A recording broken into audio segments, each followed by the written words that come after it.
பாரதியை அன்று நாம் மதிக்கவில்லை, அவருக்குரிய மரியாதை கொடுக்கவில்லை எனும் குறை இன்றும் நமக்கு.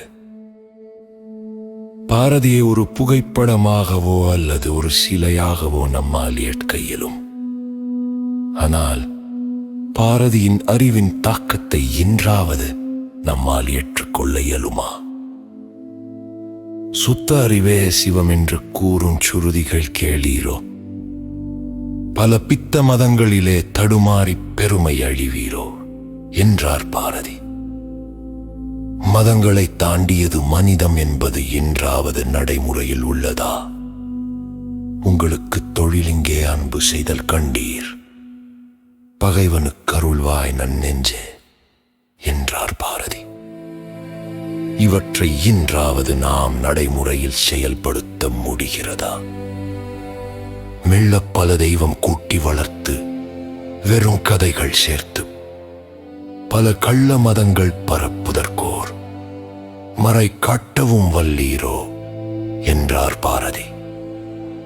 இவ்வரிகளை உறக்கச் சொல்லும் துணிவு நம்மிடம் இன்றாவது உள்ளதா? ஆன பொருள்கள் அனைத்தினும் ஒன்றாய் அறிவாய் விளங்கு முதற் சோதினான் என்றார் பாரதி. ஆன பொருள்கள் அனைத்திலும் நம்மால் நம்மை இன்றாவது காண முடிகிறதா? எண்ணங்கள் செய்கைகள் யாவும் இங்கு யாவர்க்கும் ஒன்றெனக் காணீர். இந்த உண்மையை இன்றாவது நாம் உணர்ந்தோமா? கோத்திரம் ஒன்றாயிருந்தாலும் ஒரு கொள்கையிற் பிரிந்தவனை குலைத் திகழ்வார். தோத்திரங்கள் சொல்லியவர் தாம் தம்மை சூது செய்யும் நீசர்களை பணிந்திடுவார். இவ்வரிகள் இன்றாவது மாறி உள்ளதா?